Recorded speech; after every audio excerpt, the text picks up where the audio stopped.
I received a call while my husband was on a business trip, but when I answered, it was his boss on the line. "Your husband, Bob, collapsed and was rushed to the hospital. You need to come right away." I could tell even over the phone that his boss was utterly panicked. I coldly responded, "Sorry, but please tell him not to come home ever again." "What?" To the shocked boss, I then revealed a shocking truth. "My name is Michelle Parker, and I'm 25 years old. I work as a receptionist at a department store. My husband, Nate, is 28. We met 3 years ago through a mutual friend's introduction. Chatting with my upbeat and talkative husband is always a joy, and we clicked instantly. After our third date, we began dating, and we tied the knot after 2 years. Nate works for a small company that sells cute knickknacks. Since there aren't many employees, everyone is close-knit, almost like family. Even before our marriage, I used to join them for company-hosted events like camping trips and barbecues. Thanks to that, our days are always fulfilling. Every day, I'm reminded of how happy I am to have married Nate. But our blissful newlywed life began to crumble bit by bit. The truth was, Nate, even after getting married, seemed to not shake off his bachelor mindset. At first, I thought, well, we just got married. It's natural. But I wanted quality time as a couple. Even when I'd ask him to come home early, Nate would be out drinking with friends every night, making it a habit to come home after midnight. When I suggested saving money for our future, he'd say that he'd spend the money he earned on himself, rarely contributing to even our living expenses, let alone savings. We'd agreed to share household chores before getting married, but that only lasted a short while. Soon, everything fell onto my shoulders. I began to complain more and more, and Nate grew irritated with me. It didn't take long for our arguments to become frequent. Considering we hadn't been married long, I felt this couldn't continue. Desperate, I told Nate that I wanted to start a family. I've always wanted a child, hoping that if we had one, Nate would shake off his bachelor mindset and start helping as a family member. "Well, kids are a blessing. So we'll see," he'd reply, his non-committal attitude leaving me disheartened. However, 3 months after sharing my desire for a child, I felt extremely nauseous at work, unable to bear it. Noticing I had missed my period, I took a pregnancy test on a hunch, and it turned out positive. I immediately told Nate, and upon visiting an OB/GYN, I was informed I was 6 weeks pregnant. I was overjoyed, and while Nate was surprised, he expressed his happiness too. From that day on, Nate began coming home early every night, and he started doing the household chores, stepping in for me as I was laid up with morning sickness. I felt a sense of joy, believing our unborn baby had brought us closer and improved our relationship. Time flew by, and before I knew it, a month had passed since finding out, placing me at 10 weeks pregnant. It's typically when morning sickness is at its worst, and I was no exception, feeling physically and mentally drained. I couldn't take maternity leave just yet, so I had to push through my work battling nausea when a coworker at the front desk asked, "Are you pregnant, by any chance?" I had intended to keep my pregnancy a secret until the stable period, so I wondered if I looked that unwell. As I pondered, she shared some delightful news. Apparently, on my day off, she had spotted Nate shopping for baby clothes at a popular children's clothing store. So, my coworker had suspected I was pregnant because of that. Buying baby clothes this early might seem a bit premature, but knowing Nate was excited and looking forward to our child's birth made me so happy that I couldn't help but smile. I wondered if he'd surprise me with them tonight. With that anticipation, I headed home to find Nate looking like he had something to say. When I asked what was up, he said he unexpectedly had a business trip tomorrow with his boss, Mrs. Jennifer. "I'm sorry, especially with your morning sickness being so severe." "It's okay. Do your best on the trip." In the end, there was no sign of him gifting the baby clothes that day. Having gotten my hopes up, I felt a tad disappointed. Perhaps he'll give them to me after the baby's born. I decided not to mention it and acted as if I didn't know. The next day, after seeing Nate off on his business trip and feeling a rarise from morning sickness, I headed to a slightly distant supermarket known for their sales. while loading up my cart with sale items at the supermarket. I heard, though, "Is that you, Mary?" and bumped into Nate's boss and his wife. I remember the boss's wife mentioning during a lunch we once had that they frequently shop here since it's close to their company. "Hello. Are you on a break right now?" "Yeah.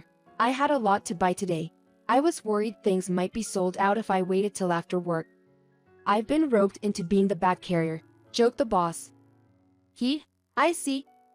The boss and his wife are so close to each other. I secretly admire them and hope to have a relationship like theirs someday.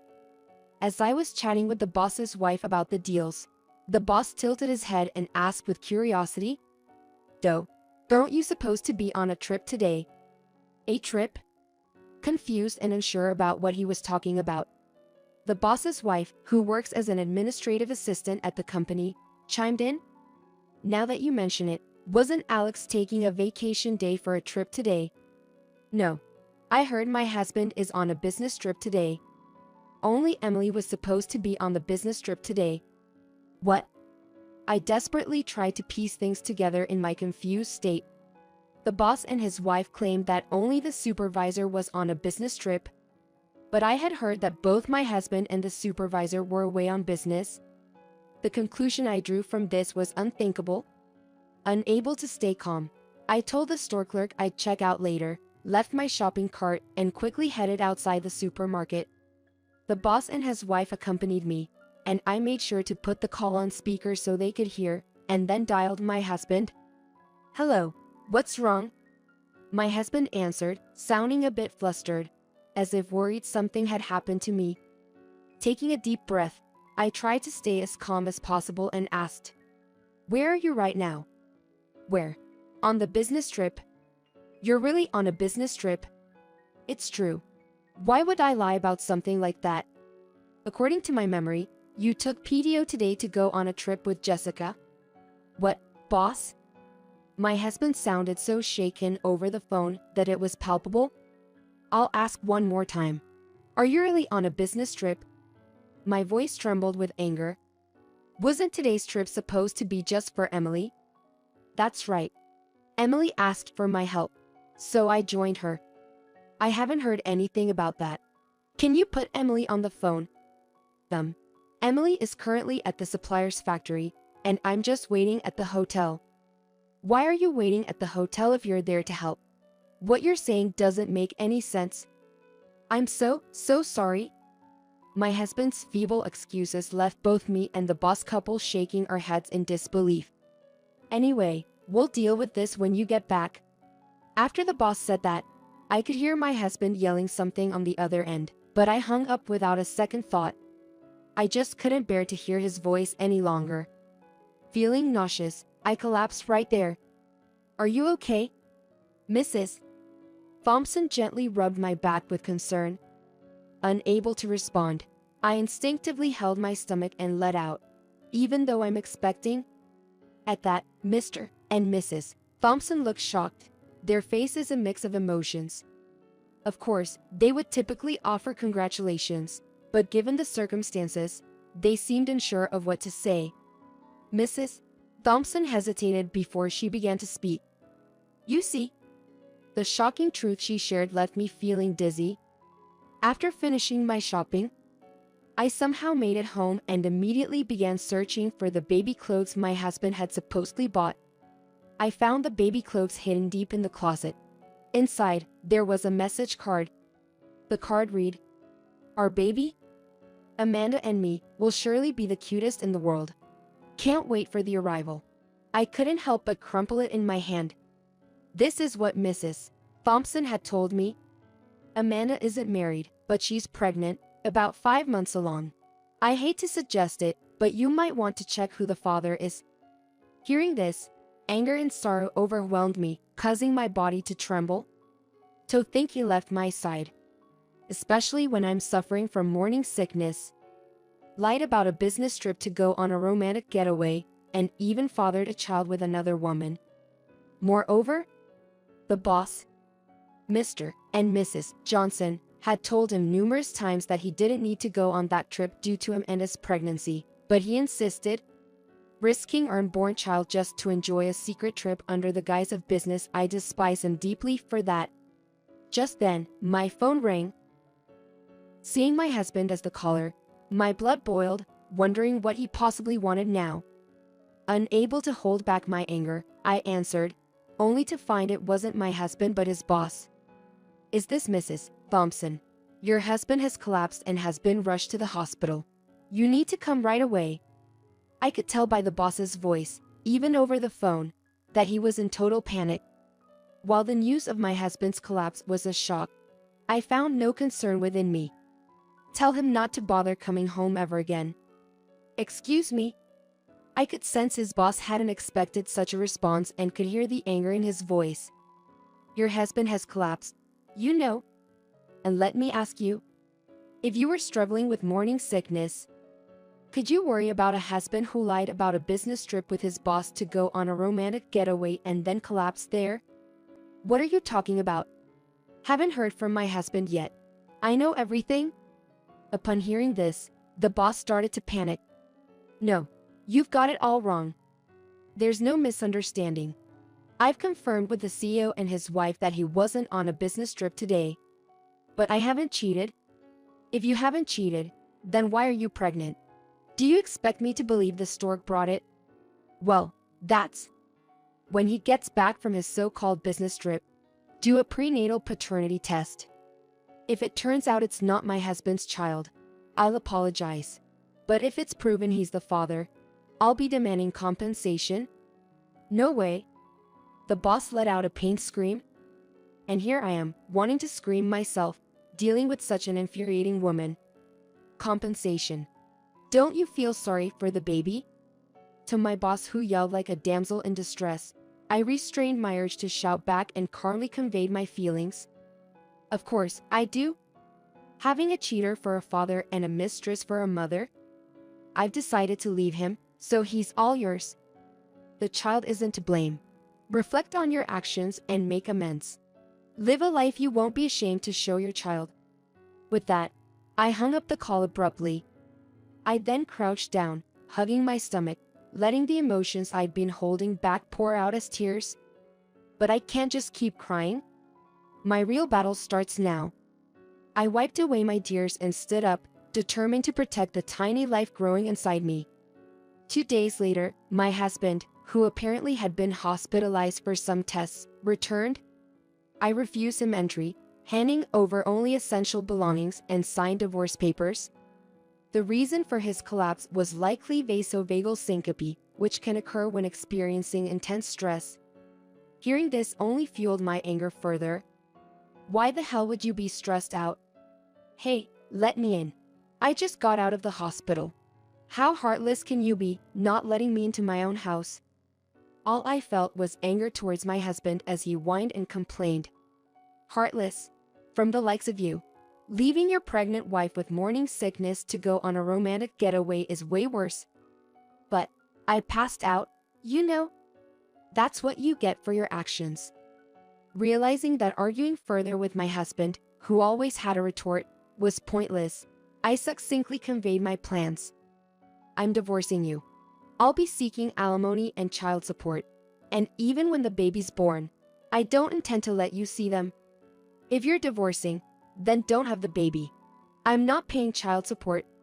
His utterly selfish claims were the last straw for me. "Are you kidding me? How can you say something so cruel?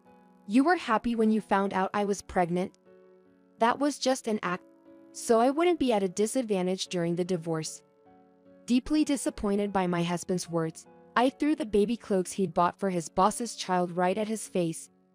"Don't you dare show up in front of me or my child ever again." With that, I slammed the door shut and locked it.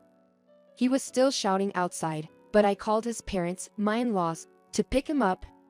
I'd already informed my Mill and Phil about everything and secured their consent to divorce. They apologized for their son's actions and promised to support me in any way they could. Once the outside of my house was silent, I finally managed to catch my breath. Later, I was informed by my in-laws that my husband had filed for divorce. I was finally free from that man. I also got support from the company's CEO to have my boss take a prenatal DNA test, which confirmed the child was my husband's. During the divorce mediation, I learned they had been having an affair right after our wedding. He'd always said he was out drinking with friends or going out on weekends.